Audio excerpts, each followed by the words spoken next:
Nightingale Evergreen was an opportunity for us to explore housing at a medium density scale.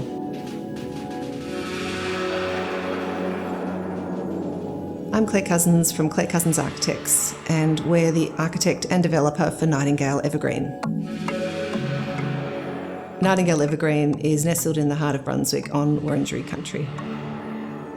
Evergreen has a range of apartment types, 1, 2 and 3 bedrooms, as well as teilhaus apartments, which are small footprint studio apartments, which cater to a really wide range of residents.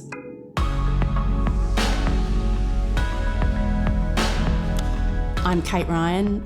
I'm a founder of Alep Soap, and I'm a resident here at Nightingale Evergreen. I actually worked for Nightingale Village many years ago, and so I came across the model through my work. I don't work there anymore, but I got to see it firsthand, and I really fell in love with the model. I fell in love with the idea, and eventually decided to downsize and move to an apartment here in the Nightingale Village. In terms of living in an architecturally designed building, the things that became really apparent is the thought that was put into every little thing, like all the doors close beautifully and the cupboards are wonderful. It's all the little things that you probably might not notice, but they all work together to make it a beautiful, soft, gentle home. Sustainability is something that we consider for all projects. With Nightingale, it was an opportunity to really lift the benchmark. Eliminating gas, having a fully electrified building, using 100% green power, maximising solar collection on the roof, reuse and collection of water, and trying to minimise our carbon footprint. Living here has meant that we have a much smaller footprint. We downsized from a house, and what it means for us is that we have green energy, we don't use that much energy, we walk and use public transport a lot more, and we use the stairs, which to me means a more sustainable life for all of us because we're getting healthier. Community was another key focus for Nightingale Evergreen. As an architect, you can't force community on residents, but it's more how we can set up frameworks for community to thrive. So it was incorporating shared spaces such as communal laundry, rooftop garden, as well as providing spaces for incidental interaction between residents. My name's Kirra Johnson and I'm acting CEO at Good Cycles. And my name's Silas Bennett and I'm GM of Retail. Good Cycles Brunswick is located in the Nightingale Village on the bottom floor of the Evergreen building. So our primary focus is around creating jobs for young people who've experienced barriers to employment, gain some experience and transferable skills that will take them into wherever they want to go in the future. I'd say since the get-go, the residents have been heavily invested in us being here. When we opened our doors, so many people came in, they couldn't wait for us to open. They'd held off on servicing their bikes. They came in with ideas of how the shop should be laid out. It was really great.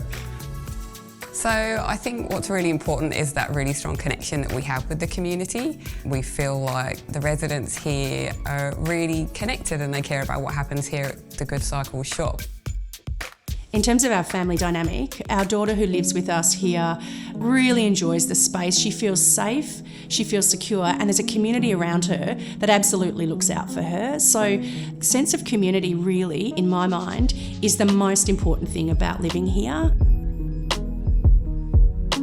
In all of the apartments, we have electric induction cooktops, ovens, dish drawers, and integrated Fisher & Paykel fridges.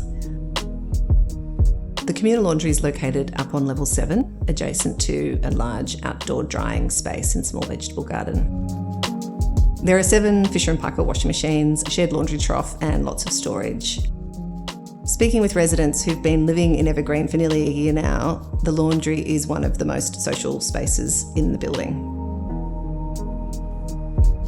Integrating the Fisher & Paykel appliances is critical within our kitchen design. The dish drawers work really efficiently in that they only take up a single drawer space, so there's room for further storage underneath. And with regards to induction cooktops, we've been advocating to all our clients for the last 5 or 6 years the importance of abolishing gas and electrifying their homes. Often we find, though, the gas cooktop is the thing that clients are still most emotionally connected to.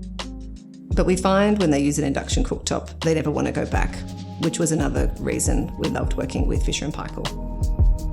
Because we're such food people, the appliance that we use most would be the induction cooktop. It doesn't matter if it's pancakes or a stir fry or whatever it is, it seems to work. And when you're used to gas or you've used it before, you kind of wonder about that. But for me, I would never go back. As far as the interior materials, we've used recycled Australian timber hardwood floors, timber veneer cupboards, stainless steel bench tops, which work in perfectly with the Fisher & Paykel appliances.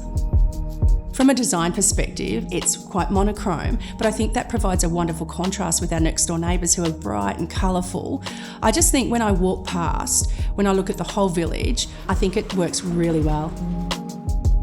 Now that the project's finished, I think the thing we're most proud of is to see the joy and excitement of people really making the building their own.